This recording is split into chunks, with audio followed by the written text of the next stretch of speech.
그래서 이런 것들은 우리가 벗기를 해야 된다고 이 얘기를 했습니다. 말씀이 에베소 6장 4절이 아비들아 자녀들을 노엽게 하지 말고, 그래서 이것을 벗어야 된다는 것을 말씀드렸습니다. 이제는 거기에 상응하는 입기를 가져야 됩니다. 그래서 같은 구절 에베소서 6장 4절 후반부에 보면 오직 주의 교양과 훈계로 양육하라. 그래서 우리는 이제 입기를 살펴봐야 됩니다. 자녀 훈련의 지침 안에서 큰 4번, 아까 C번에 그 벗기가 있었잖아요. 이어서 그 C번에는 바로 어떤 데서 출발을 했느냐면 자녀들을 위한 믿는 자의 부모의 결단 중에 벗기가 있고, 그리고 이제 입기를 소개하려고 하는 것입니다.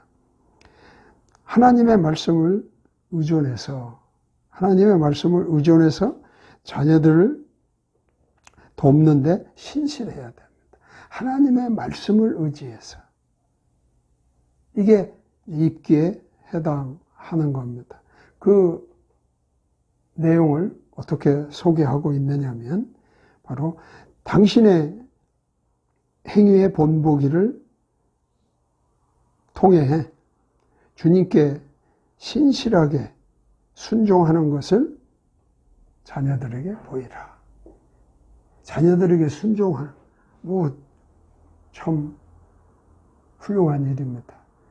부모로서 주님께 순종하는 본보기를 자녀들에게 보이라는 겁니다.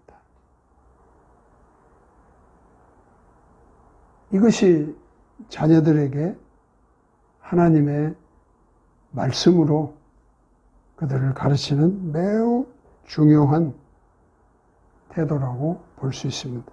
신명기 6장 5절로부터 7절까지에 바로 하나님은 이스라엘 백성에게 부모로서 어떻게 해야 하는가를 가르치는 것으로 보입니다.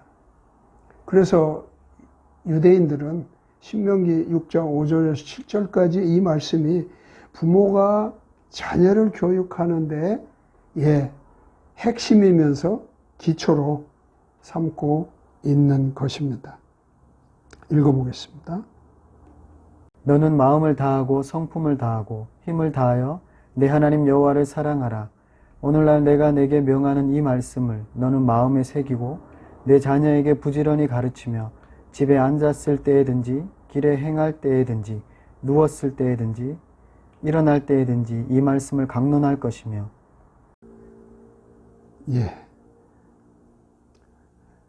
계속해서 우리는 자녀 훈련에, 자녀 교양의 지침을 살펴보면서 거기에 부모들의 결단을 가르치고 있습니다. 그래서 그 큰 것으로 5번째에 해당하는 자녀들의 주님을 향한 결단. 이제 부모들의 이야기를 끝내고 이제 자녀들은 어떻게 해야 될 것인가 하는 것이 5번에 나오고 있습니다. 어떻게 해야 하느냐? 어린 나이에서부터 영적 거듭남에 관해 가르침을 받아야 합니다. 자녀로서 결단하는 일입니다. 아니, 가르쳐줘야죠. 부모가 이렇게만 말하는 건 옳지 않습니다. 다시 에스겔서 18장 20절로 가서 보면 자녀는 자녀대로의 이 문제에 책임이 있습니다. 그래서 자녀로서 영적 거듭남에 대한 가르침을 받아야 합니다. 또 자녀들은 그들의 태도와 마음과 행동으로 주님께 대한 그들의 약속을 보여야 합니다. 부모에게 모든 걸 맡길 수 없습니다. 자녀로서 할 수 있는 일을 주님 앞에 행해야 하는 것입니다. 또 자녀들이 주님에 대해서 결단하는 것뿐만 아니라 부모에 대해서도 결단하는 것을 가르치고 있습니다. 그것은 주님께 결단했기 때문에 부모를 공경해야 하고 순종해야 합니다. 자녀 훈련의 지침으로 부모의 결단, 또 자녀의 결단을 길게 살펴봤습니다. 그렇다면 성경적 자녀 교양의 문제는, 즉 성경적으로는 자녀 교양에 대해서 어떤 이해를 우리가 가져야 하는가 하는 이야기를 잠깐 해보도록 하겠습니다. 이 성경의 자녀 교육의 이해를 위하여 의미를 가진다면 부모는 선생일 뿐만 아니라 상담가이기도 합니다. 가르칠 뿐만 아니라 그들의 이야기를 들어주는 그런 존재라는 것이 바로 성경적인 이해입니다. 자녀 교육에 있어서. 이것이 필요합니다. 어떤 내용으로 필요한지. 하나는 이렇습니다. 하나님께 관한 지식과 그분을 경외하는 것으로 시작하는 참된 이해를 위하여 분별을 갖게 해주기 때문에 성경적 자녀 교양의 이해가 필요합니다. 또 단순한 사람들에게, 단순하다는 것 나쁜 의미가 아니라 좋은 의미입니다. 단순한 사람에게 건전한 판단을 주고, 단순한 사람에게 건전한 판단을 주고, 또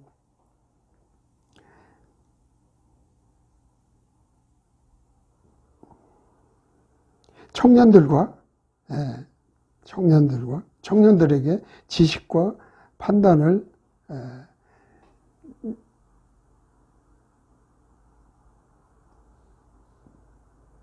그리고 자유를 주기 때문에 필요하다는 것입니다.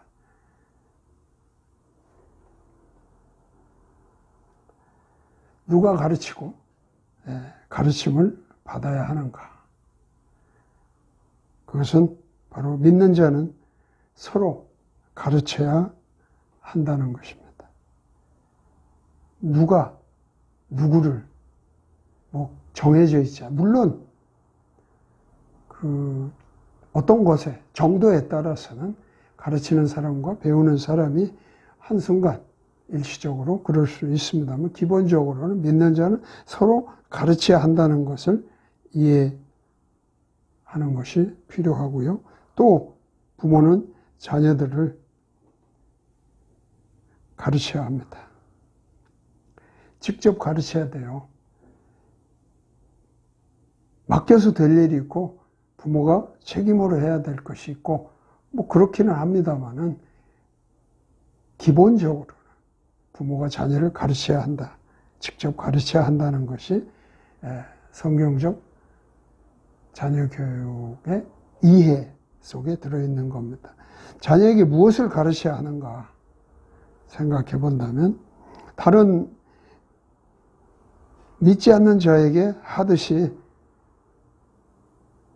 자녀에게 복음을 부모가 전해야 하는 것입니다. 마땅히 부모는 자녀에게 성경을 가르쳐야 합니다. 또 믿는 자로서 당신은 어떻게 교양을 받아야 하고, 자녀의 입장이라고 볼 수도 있지만 부모도 배우는 일은 배울 수 있는 것이기 때문에 어쨌든 믿는 자로서 당신은 어떻게 교양을 받아야 하고 그 결과로 어떻게 행해야 하는가 하는 부분에서는 겸손히 말씀을 받고 생명의 말씀을 굳게 붙잡는 것이 중요합니다. 그리고 당신을 가르치는 사람과 더불어 모든 좋은 것을 나누도록 하고 있습니다.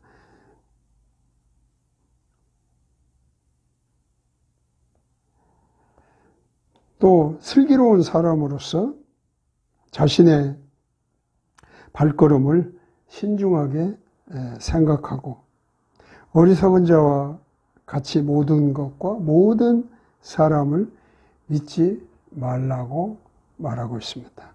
잠언 14장 15절에 그런 말씀을 하고 있습니다. 어리석은 자는 온갖 말을 믿으나 슬기로운 사람은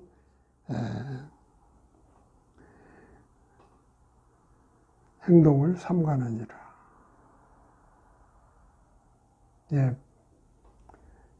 이해하시겠죠? 어리석은 사람은 그냥 생각 없이 그냥 믿는다고 합니다. 그런데 사실 그게 믿는 것은 아니죠. 지혜로운, 슬기로운 사람은 그가 행동하는 것을 삼고합니다. 이것이 곧 그 믿는다는 것의 규정인 거죠. 믿는데 어떻게 행동하는 것을 믿는 거죠. 그냥 믿고 행동하지 않는 이런 어리석은 자는 옳지 않은 겁니다. 그리고 부모인 당신은 어떻게 자녀들을 교양해야 하는가? 이렇게 말할 수 있습니다. 당신은 믿는 자의 본보기를 보여주고 보여야 하며 언제나 성경의 사랑을 보여야 합니다. 이게 부모로서 자녀에게 보이는 것이다. 또한 항상 모든 상황에서 자녀를 교양하는데 힘써야 합니다. 성실해야 합니다. 모든 상황이라고 그랬습니다. 좋을 때만이 아니라 나쁠 때에도 이 일을 감당해야 됩니다. 또 자녀에게 대한 당신의 태도는 거만하게 자신의 권위를 그들에게 강요하지 않는 그러한 종의 모습이 보여야 합니다.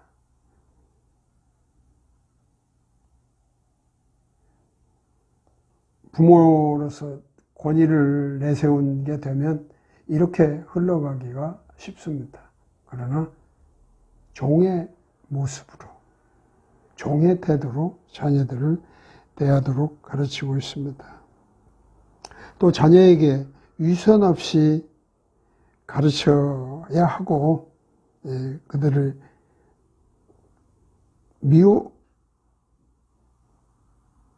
미혹하거나 상당히 강한 그런 단어를 쓰고 있습니다. 자녀들을 미혹하거나 이기적인 목적을 이루려고 그들을 대하지 않도록 하고 있습니다. 또한 그래서 자녀들을 어르는 그런 식으로 자녀들을 대하는 것은 옳지 않다 하는 겁니다. 또한 자녀를 교양할 때 당신의 영광은 구하지 말고 오직 하나님의 영광을 구하는 태도를 가져야 한다는 겁니다.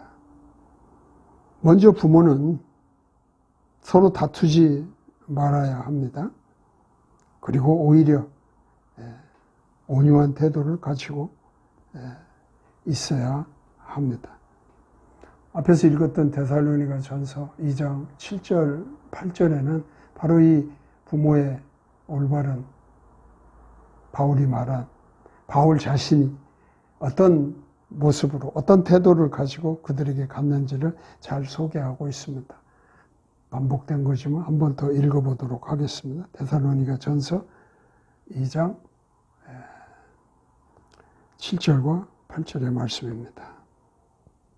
오직 우리가 너희 가운데서 유순한 자 되어 유모가 자기 자녀를 기름과 같이 하였으니 우리가 이같이 너희를 사모하여 하나님의 복음으로만 아니라 우리 목숨까지 너희에게 주기를 즐겨함은 너희가 우리의 사랑하는 자 됨이니라. 계속해서 부모로서 어떤 태도를 가져야 하는지, 자녀들이 그리스도의 제자로 열매를 맺도록 해야 합니다. 즉 제자 훈련을 시켜서 그들의 삶에 제자로서의 삶이 되도록 도와야 한다는 거죠. 또 하나님의 말씀을 유일한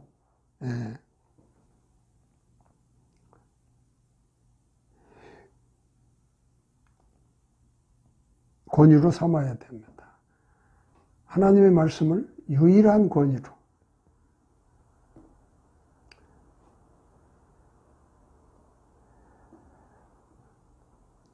자녀들에게 간결하면서도 정확한 지시를 주어야 합니다. 이거는 중요합니다. 부모가 자녀에게 가르침 가운데서 명령하고 또 약속하고 하는 것들을 해야 합니다. 그럴 때 보다 더 간결하고 정확한 지침을 주어야 그들이 그것을 이행할 수가 있습니다. 막연하거나 너무 많은 그런 것들이 주어진다면 그 중에 하나도 이행하지 못할 수도 있습니다. 그래서 하나님도 우리에게 지침을 주실 때 창세기에서도 보면 선악을 알게 하는 나무의 열매는 먹지 마라. 이렇게 딱 간결한 거 하나 주셨잖아요. 그것도 인간은 지키지 못해서 어려움이 있었지만, 그런데 내 자녀는 많은 것들을 다 감당할 수 있으리라 어떻게 상상할 수 있겠습니까?